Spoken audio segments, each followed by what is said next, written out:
Hey friends, I'm Steve. and I'm Angela. And we are Midlife Cruising. We live aboard the Villa Vie Odyssey residential cruise ship. Yes, full time on a cruise ship traveling the world. We share all things cruise ports and all things cruise ship life. Well, as you can see, we are here in beautiful Nicaragua, right in front of the beach at our home here in San Juan del Sur. We were so close in Panama, we decided that this would be the best time to come back here. In today's episode, we interview our good friends Tom and Donna, who met on day one of the Villa Vie Odyssey. We'll be sharing a lot more of our life here in Nicaragua in upcoming videos, so I hope you enjoy this episode. All right, hello and good afternoon. Thank you for joining us. Tell us who you are and where you're from. Hi, I'm Donna, and I'm from Colorado. Hi, I'm Tom. I randomly am also from Colorado. Okay, so tell us a little background or life before the Villa Vie Odyssey. You go first. Life before the Villa Vie Odyssey. So I've never been on a ship before. I've never been on the water before. So my life before this has always been traveling on like terra firma, like ground. So I retired a while ago and started traveling in an RV around the country. Domestically around the U.S., being from Colorado, and did a lot of RV travel, and then decided I missed a lot of international travel, so started parking the RV and traveling with a backpack internationally. So I would, not a lot of planning, it's a problem, I would buy a one-way ticket to, let's say, Stockholm, and say, I'm gonna go 30, 60, 90 days, because I have to get kicked out at the 89th day, and with no plan, and I would just buy a guidebook, buy a ticket, and go one way to Stockholm, and spend 3 months in Scandinavia. So I morphed into a little bit of a backpack traveler, and RV traveler, a van traveler, and then I thought, what could possibly be better than buying a cabin on a ship and sailing around the world? So a follow-up to that, when did you first hear about, discover, or join in on this adventure? So randomly, I don't remember the venue, like the whatever channel it came through, but I ended up meeting on I think it was on a video. I saw one of the original salespeople, Irina, and so gave her a call, and I said, sounds kind of interesting. About 5 or 10 minutes later, I was on a call with Mike and Kathy, and said, hey, what do you think? And I said, sounds kind of cool, so I'm kind of in, so I'll buy a cabin. And they're like, okay, and so and then they said, we have a another function that if you want to be an investor in the company, you could do that too. And I was like, is the company going somewhere? And they said, absolutely. And I said, well, I'm in on that too. So I just jumped in both feet into the deep end, and I said, so we're on a ship, right? And they said, yep. And I said, sounds excellent. All right, Donna, and tell us a little bit about your background. Unlike Tom, I did things a little bit differently. Before I came on the ship, I was a travel agent for a couple of years and started cruising. And so really loved the cruising lifestyle. And as a matter of fact, before I decided to join, I did a 4-month world cruise with MSC to test it out and make sure I liked being on the sea for a long period of time. Oh, you mean like you checked first? You didn't just dive right in? Okay, I hear ya. I'm a little bit more of a planner. Who does that? As a matter of fact, I did not buy a cabin right away. I was just planning on being on board for a couple of years. And then, okay, so we'll fast forward later to how that evolved. But at the beginning, I was just very much like, we'll just see how this goes. I also talked to Irina and was part of the Life at Sea crew that originally. And when Villa Vie was developed, then Irina called me and said, hey, a new plan is happening here, and here's what's going on. And I thought, oh, and I loved the business model where they were saying you don't necessarily have to, put all your money up front. You can just do a period of time on the ship and make sure it's your lifestyle before you jump in with both feet. Which Who is does what that? that was my plan. So yeah, so that's how I ended up on Villa Vie. And a little bit about your background before all this exciting adventure started? Yes. So I worked for Kodak over 30 years. I was in finance, very conservative. So again, I was doing analysis of all these changes, very, very detailed analysis. And so that's my background. Then I did commercial real estate for a little while, and then I became a travel agent for a few years after I retired. So that's how I ended up here. Okay, so now here's the big question. When and where did you guys first meet? How about you take that? I'm sitting to your right. No, you're not. You're sitting to To my left. Okay. Okay, so Tom and I met on the very first night of sailing. It was kind of an interesting story because I had only been in Belfast for a week. Many people, including Tom, were in Belfast for months, obviously waiting. Yes, we were. Yes, you were. Yes, you were waiting for the ship. And I only arrived a week before. I was originally planning on coming on board later. And then as things kept progressing, I had sold my house and I thought, well, I could go over and join the launch. That could be kind of cool.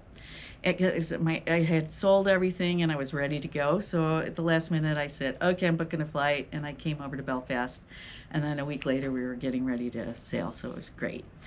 And so I met Tom the very first night at the opening ceremonies, our little launch party, and was quite interested in the Wi-Fi password, as it turns out. And not in me. So Tom, in his way, said, oh, well, gee, I have the Wi-Fi passport. Maybe you need to give me your contact info so I can text it to you. Oh, no, that's a line. So that's how you pick people up on a cruise ship. Exactly.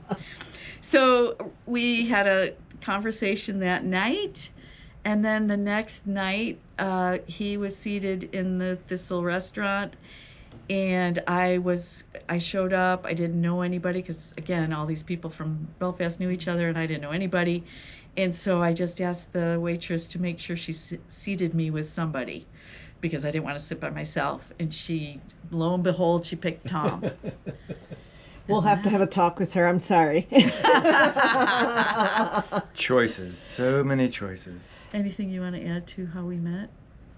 No, I mean, did you get the password? Does the Wi-Fi work? That's all we need to know. You can tell that part of the story. I can't tell it. So, randomly, the first night of the embarkation, right? So we're all like in the terminal. So I'd flown for about 30 hours to get back. So original Belfaster, I call myself a Southamptoner because I was that early. So we were there all summer, and finally it was kind of like, so again, never been on a cruise before, never been on a ship before, and the whole thing was supposed to kind of do a test run and kind of see if it worked. And so after a couple months plus in Belfast, I said, it's gotta work. And so I flew home literally the week before the launch, and flew home and sold everything, house, RV, cars, and then I was at home, and a dear friend texted me and said, you have to come back, we're really gonna launch. And I said, my body's so broken, I just flew 30 hours to get home, I can't get on a plane and come tomorrow. And so then everything sold in literally a day. And so then that friend said, hey, it got pushed by a day, you can make it. And so I bought a ticket back to Belfast. I landed at the airport, took a taxi to the terminal because we were going to board at 3 o'clock. And I said, perfect plan, I'm going to land taxi, have a glass of champagne, and then hit the bed and sleep until tomorrow. Well, we got hung up a little bit in the terminal, and while I was in the terminal, I saw this one walking all over, and I was like, I need to meet that person because she has a lot of energy. And so we're there for a couple minutes, 2, 3, 4, 5, 6 hours. And so I'm suffering from jet lag. We finally get on the ship, and I get called to the wrong muster, which happened to be her muster station. All these stars are aligning. Crazy. And so we're sitting there, and so her champagne glass was a little bit empty. I poured some of mine into hers. I said, here, have my backwash. So we had champagne together. I gave her the password, and 5, 6, 7 times, and that's how we met. I just want to know if you've gone back and tipped that waitress. I'm talking to you, Tom. A finder's fee? Yes. Well, the funny thing is that that night at the restaurant, I was sitting. I was always eating alone, and it actually removed the place setting for the other person. It was a 2-top, but they had pulled all the silverware and plateware for the other side, so they had to redress the table for her to be able to join me for dinner. It's kind of humorous. Yeah. That was that. Okay. Well, what are your thoughts about the Odyssey so far and living on a cruise ship? What do you think? I have been having an absolute blast. There's no doubt about it. It's been much more than I expected. I thought for sure that it would be lovely. I thought it would be nice, and I would definitely enjoy all the ports. But since, meeting Tom and meeting all the other wonderful people on the ship, it has been, like, as I said, it really exceeded my expectations. Really been having fun. So I couldn't be happier. I'm thrilled. And so the story I didn't talk about earlier is that we, as Tom and I got to know each other, he kept saying, so wait a minute. Why are you not buying your cabin? Why are you spending all this money to just stay on the ship and not buy a cabin? You can always sell the cabin if it doesn't work out. And so, now mind you, I have a finance background, so you'd think I would have thought that through more fully. But I was so concerned about just like, it's such a big step. I'm a planner. I don't just do these things on a whim, that I just did not jump in with both feet. But after talking to Tom for, 3 days maybe, and we were just completely just being friends, and he was very sincere. Of course, he's a founder and a owner, and says, I think it's a really good idea to buy a cabin, and here's the math.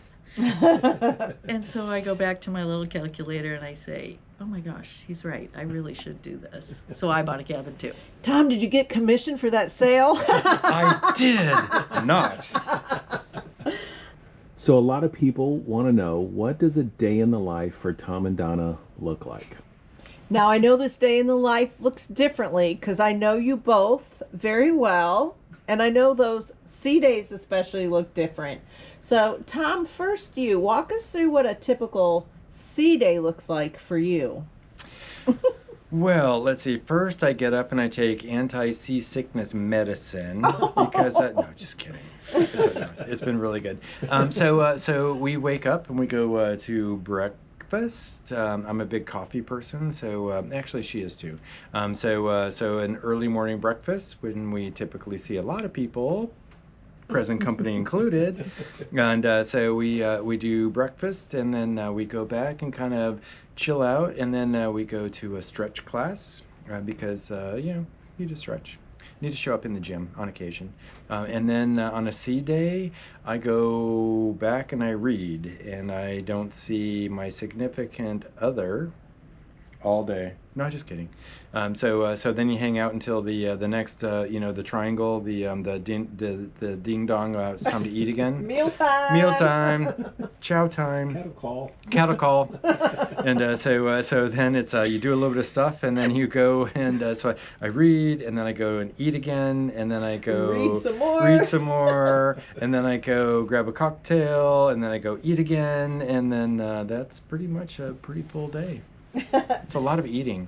And now I'm going to Donna, and I say this because no matter what time, morning, afternoon, or evening, if I decide to go for a walk, there's someone that's always there. But tell us about what your sea day looks like. So Tom described the beginning of it. We go to breakfast. Together. Yep. Then we go back to the room, sit and chill out for a bit, look on our computers, do whatever. And then I say, okay, I'm off for a walk. I listen to audiobooks. I've done 3 El Caminos in Spain, so that's a big thing for me, so I walk a lot. And so I walk till lunch. We pick a lunchtime. So I walk till lunch, then I come back and we go to lunch. Then I walk again in the afternoon until dinner, and then we go to dinner. And then we hang out for the evening. I don't generally walk after dinner. I try to limit it to, 6 hours. Daylight. So, what's your average mileage? I walk 15 miles a day. Oh, my Lord, she walks 15 miles a day. Yeah, I do. I've been doing that since I started training for the Camino. That's amazing. And it's just been good for my mental health, good for my physical health. It's been awesome. I do not walk 15 miles. Just for the record. And the funny part about that is we compare how many active calories we use at the end of the day. And you heard his description of his day. Most Sleeping, days, eating, drinking. Yeah. Most days he beats me. That's insane. Uh-huh. Men. It's annoying. Yeah. Oh, goodness.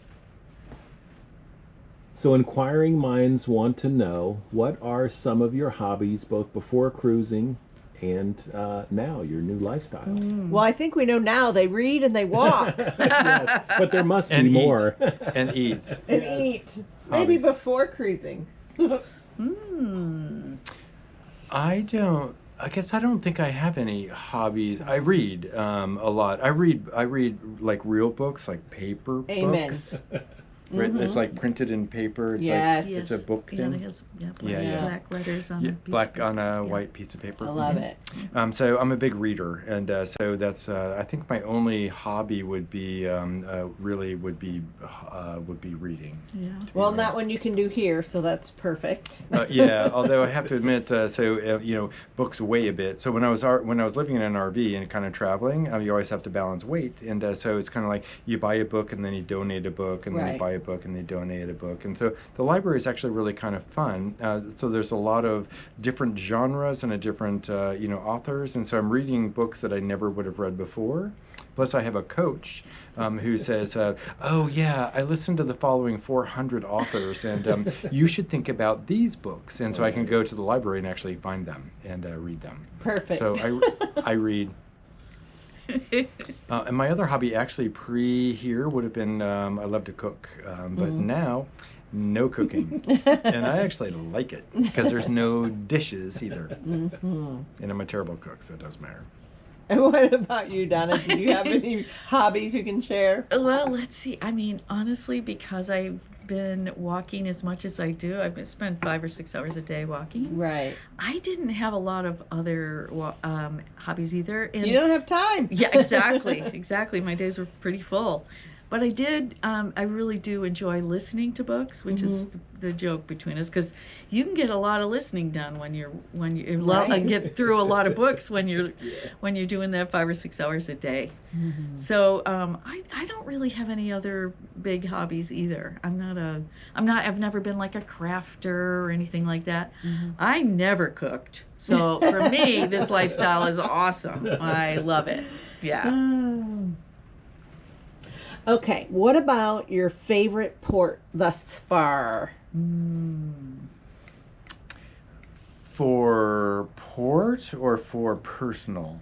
Well, where we've ventured on the Villa Vie Odyssey, what place has been the best for you? I would have to say, so again, I'm a big cruiser. I've been around the world on so many different ports. But no, so I think that the first port that I really, really loved was Ceuta. Ceuta. It was a really beautiful port, and it was, and we were like right downtown, and it was the first port for me, because most of the time I don't go out at night, and so it was the first port that we went out at night and kind of walked around a really beautiful city, and randomly there was a mountain bike race going on, and so there's a lot of activity, but it was actually a really, it was the first time I've been into a port where I kind of recognized.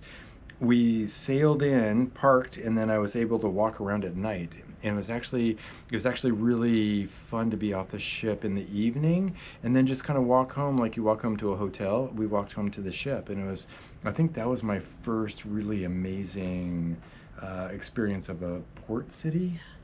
Exactly. Yeah. Would you say the same? Yeah, I would. I like I said, I have cruised quite a bit before this trip, and I've been to several of the ports in southern Spain are beautiful and lovely, but Ceuta was special. There was something about it that was just really, really intimate and not quite as commercialized as some of the other ones, not quite as built up. And that aspect of it I really enjoyed. It was just very quaint. I can still picture those street lights, those gas lights, and the cobblestone street. It was just lovely. It was amazing, yeah. Really nice. I'm kind of wondering, you guys were in that beginning phase of butterflies and love bubble. You sure that didn't have anything to do with loving Ceuta? What? It's possible. It's possible. And before we get to my last big question, this is our second to last. Oh, heavens. We just started. Do you have any advice for anyone considering this lifestyle? Not the walking, eating, and reading lifestyle, but living full-time on the Villa Vie Odyssey. Well, Tom would probably say, just jump in because it's awesome. And I would probably say, do a world cruise because it gives you a good idea. But there's probably a middle ground somewhere that I think would be good for people. I mean, I think that if you look at all the advantages we have and this ability to travel every single day and go to a new port, you just can't beat it. And so I don't know what else to say. If you love to travel, I think it's an absolutely awesome way to do it. It's really spectacular because you do nothing, right? So effectively we have a chauffeur, we have housekeeping, we have everything we have chef. You sound bougie. I know, very bougie. Yes, it does sound bougie. It does sound doesn't bougie. I mean, it's not very bougie, but but if you encapsulate it in terms of what I used to do traveling full time, I don't do any planning. I don't wake up and kind of go, where do I need to go? How do I get there? Where do I park? What do I do? Yeah. There's like zero planning. We'll wake up tomorrow morning in a totally new place, and it's for me it's just it's a crazy lifestyle where I look back and I kind of forget where I was, because every time I show up in a new place and you get off the ship and you're experiencing something totally new, something you didn't plan on, and sometimes it's really pretty epic and you're just like, how did this happen? And it's really, really amazing. So I can't imagine not doing it, which is why I might have just said, oh, this sounds really cool. I'll just kind of go, let's get into the deep end and let's go. Okay, so our final question. You found love on the Villa Vie Odyssey, and we need to tell everybody what's going on with that. I'm just going to say it that way. Okay. You tell us what you want to tell us. All right. What is going on? Oh, well, so pretty early on, it was clear that we were going to spend our lives together. It was quite interesting. We've both been divorced for a long time, and so neither of us were expecting anything once we stepped foot on the ship. And to have found somebody, first of all, on the first day of the ship, and with all those weird coincidences at the beginning, and then to have it continue to evolve so beautifully is it's a fairy tale. It's a dream come true. And so, so I went early on when we sort of we're talking about the future, I said, well, you know, I would love to be married again, and I want to spend the rest of my life with you, but I want to be the one who asks. So I made the decision to do the proposing, and he was fine with it.